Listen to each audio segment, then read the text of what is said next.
Hello there. I'm Scotty. You're not. Welcome back to Nick Month 2. This time it's personal. And here we're talking about the 2013 made-for-TV film Jinxed. Mm-hmm. It's another one of those movies where they just take stars from Nickelodeon shows, throw them in here, and we have two. Uh, yeah. Sierra Bravo, who you may know as Katie from Big Time Rush, the little sister on there, and Jack Griffo, who you may know from the Thundermans. And trust me, I know the Thundermans. My son used to love watching that show when he was younger. He'd sing the song, that and Henry Danger. Those are the two shows on Nickelodeon he's obsessed with. New shows came out like Nicky, Ricky, Dickie, and Dawn, and the School of Rock show that was on there. We watched that for a little bit, but Henry Danger and the Thundermans were the two big ones. Those are the ones, like, they gotta be popular. Those are the ones they're bringing back now. They brought back the Thundermans for the Thundermans return, and now it's a new show or something like that where it's the two twins, Phoebe and Max, and the little sister. And then Henry Danger the movie feels like it should launch something else, but we haven't got anything yet. But, you know, I know. Anything they're rebooting it. It's only been 10 years. It's been 10 years for Henry Danger, at least. It was more than that. The Thundermans, I think, was 2012, 2013. But yeah. To be fair, I think that Thunderman's return was 2023. Is it 2024? I don't know. But yeah, they're the two main leads, I guess you could say. And this, I thought this was okay, but I didn't like the ending. Because it's such a non-ending. It's one of those, we want to have a happy ending.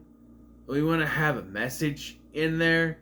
And I just went, no, just do this. We don't need no message, just do this. And I have a conclusion to this story that would have worked better when we get to it. So, we meet Meg Murphy. It's the comic name as I ever heard of it. Meg Murphy, whose family is cursed. And Meg doesn't know why, but the rest of the family apparently does.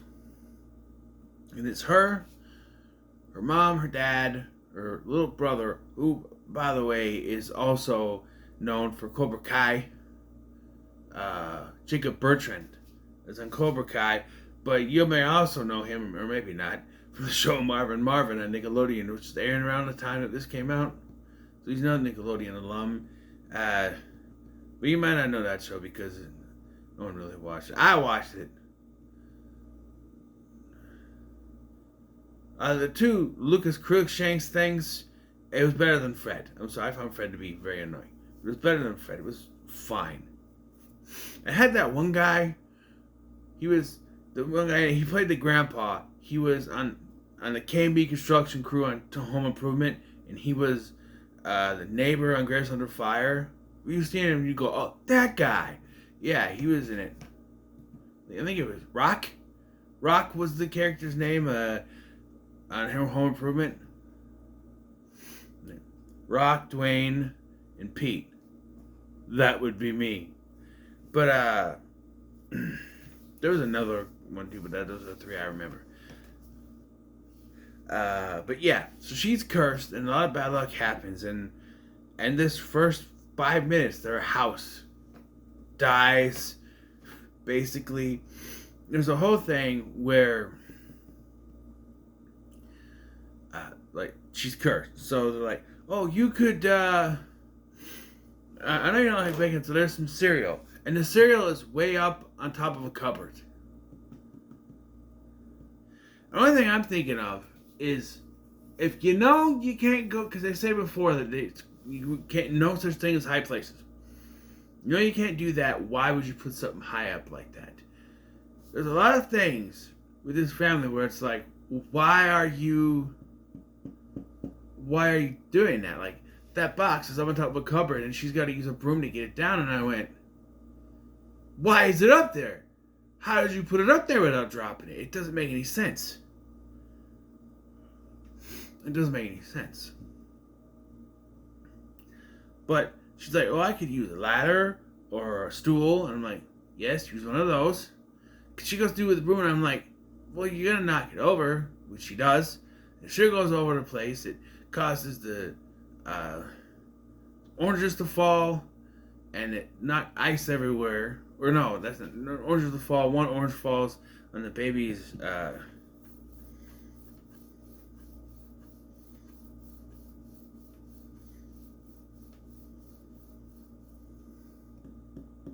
high chair, and the baby throws it, and it hits the ice machine. It causes the whole electrical system to go kaplooey, and it basically the whole house goes to smithereens. I got a question, and this is not a normal thing. How did this okay? Trying to be family friendly here. So the whole thing is that the first thing I have a question is, why is the mom cursed? Because they explain it later that it's in the bloodline of the Murphy family. She's not blood related Murphy. She married into it. So why is she cursed? She should be the luckiest woman in this family, because people who marry in should not be cursed. But apparently if you marry, you're automatically cursed. Which I think that's stupid. But whatever. But they have 3 kids. And it's shown that if they try to do anything, it goes horribly wrong. So, one, how was he able to even find someone to fall in love with? I guess they explained that the great-grandfather who was cursed found his wife because he ended up in the hospital from the curse. So, but like, they got together, they still got married. How the hell they're able to make children is beyond me, because you think you wouldn't even want to try to do that. Not details. You wouldn't even want to try to do that if you had the bad. I don't know. But they got 3 kids out of it. I don't know how. But yeah, they said the baby doesn't have bad luck thing because she's too young. She did that. It could just be a family thing. Because their house exploded, they have to now move or stay with the grandpa, who is the dad's dad. So we know the curse came from the dad's side. And the grandpa is someone you probably recognize too. Like, I've seen him in a few things. Yeah. So they're staying with him, and he's in a big bubble. I do like the comment, why does it look like the front door is farting? Or something like that. Also, the brother seems to be oblivious to the curse, because he does these videos where he always crashes because he's got bad luck, you see. But realistically, if you have bad luck and you're trying to do these stunts, you'd be dead like the first time you try to do that. Seriously, there's no way. But this is a movie film for kids, so that doesn't happen. They get to this house and they see this big, he sees this big rail around the top floor. He's like, I'm gonna grind that. And they're like, no, you're not. No. Well, we meet her arch rival, Ivy, who I guess goes to school with her, but she's there visiting family. And she doesn't like Meg. We find out later why, but she doesn't like Meg. And she looked familiar to me, and I realized that she was Juliet from that movie, Before I Fall, which is another decent movie that has a bad ending. Did a review on it, but that ending is stupid. Anyway, yeah, it was the only way. Bullshit. I'm not gonna get into the end of that movie because I should do a top 10 dumbest ending in otherwise decent movies. Truth or Dare would be on there. I know what you're thinking. Really? That's decent? For me, it is. I think it's fine. Just fine. Ain't no doubt about it until the end happens. And it just goes, nope. I think it's a decent movie. And Fantasy Island, which also has Lucy Hale in it. I think that's fine all around. The twist is stupid, but I've seen that movie 3 times and I don't think it works. But anyway, with this one, She's cursed. So, yeah, jinxed. Yeah. And she meets fancy schmancy boy Brett, who is Jack Griffo. And we find out later that they're cousins. No, we cousins. Not her, but him and Ivy. I said it right. No, we cousins. No, him and Ivy are cousins, but yeah. They meet and they flirt. They have a meet cute or whatever the kids call it nowadays. Or at least at that point back then. But she starts to realize there's to find a way to break the curse. The parents say not to do it because they know something we don't. And then she finds a diary, which she's forbidden to read. And parents, you should know by now, if you forbid your kids to do something, they're going to do it anyway. Why do you even? She reads it and she finds out, even though the bad luck tries to stop her, that she can end the curse by giving the coin to someone in the O'Leary family. So, here's the story about a man named Murphy.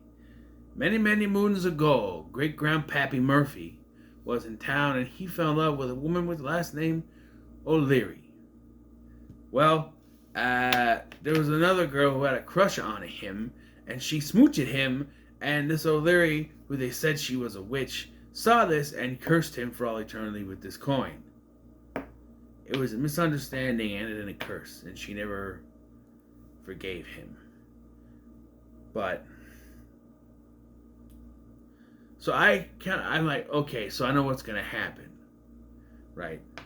She's gonna meet someone from O'Leary, Once they showed that Jack Griffo was the cousin, I'm like, oh, she can pass it to him. Oh, I know how it's gonna end, but it doesn't do that way. I'll get it, because there's an obvious way to go, and they don't because they want a message rather than actually ending the story. Anyway, so she and her brother sneak into this museum. It takes far too long to do. All they do is show them going in, grabbing it, and leaving. Maybe a little bad luck thing happening, whatever. But no, they get in there, they grab it, and because of a bad luck thing, security shows up. And then we meander for about 3 minutes while the guy looks around and the brother pretends to be a statue, and the security guard believes him, and then they leave. Like, you could have cut that out. This movie is 1 hour and 9 minutes long. So I guess I needed that filler in there, but she gets it and she decides she's going to give it to. They realize that Ivy is a descendant. The book only has her as a descendant for some reason, but then we find out that Brett is her cousin, so why wasn't he in the book? Because they wanted it to be a twist? Otherwise it makes no sense. So she gives it to Brett as a formal gift, and it ends the curse. Except we find out that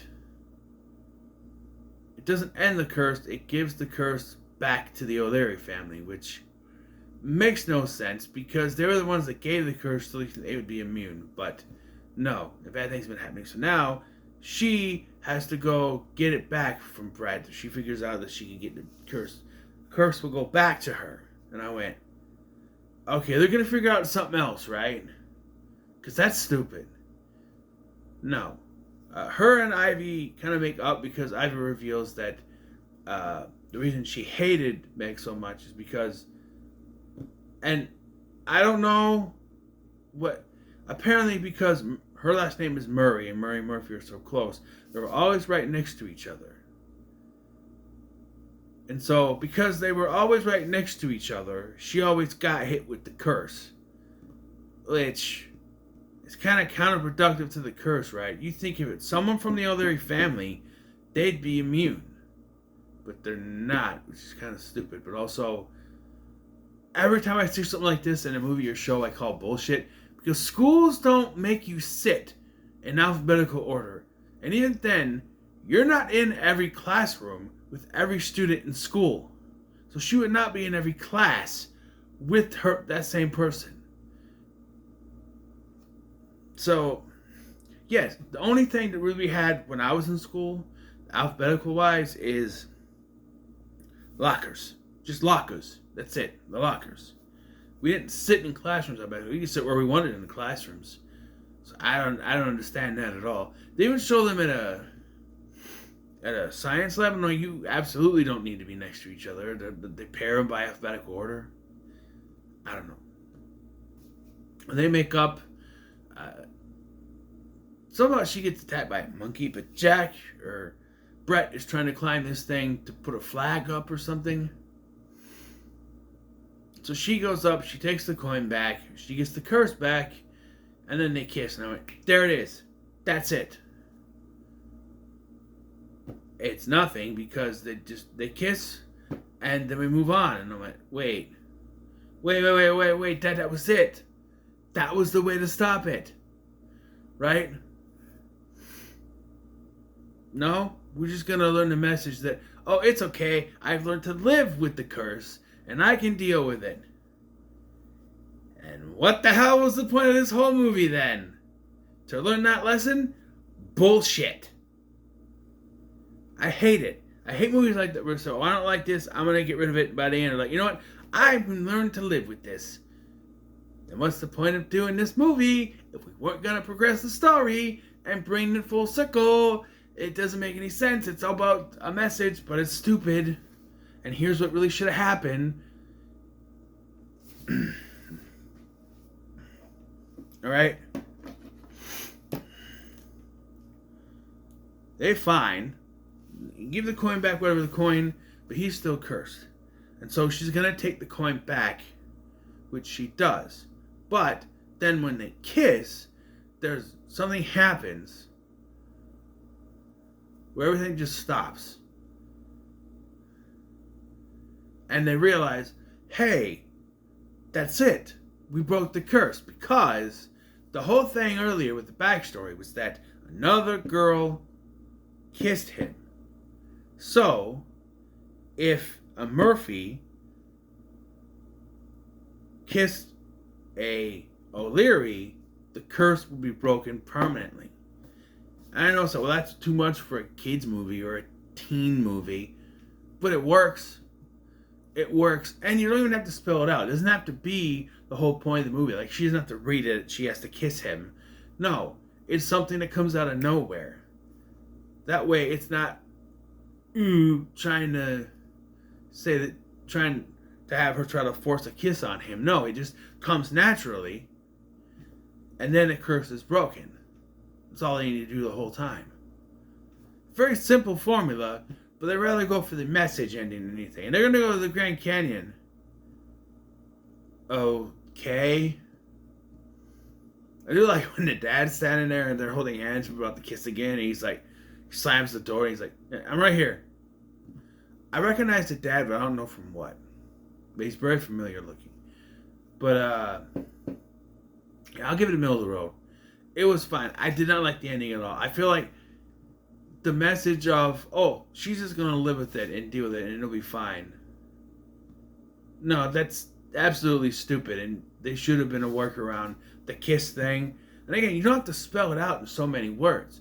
They just kiss and then it goes away. And you're like, oh, okay. Because if you said it needed to be a kiss, then they're going to have to write the thing where it's like, oh, you only kissed me because you wanted to get rid of your curse. No, I kissed you because I liked you. That's more drama. It's easier just to have it be a surprise twist. But, you know, twist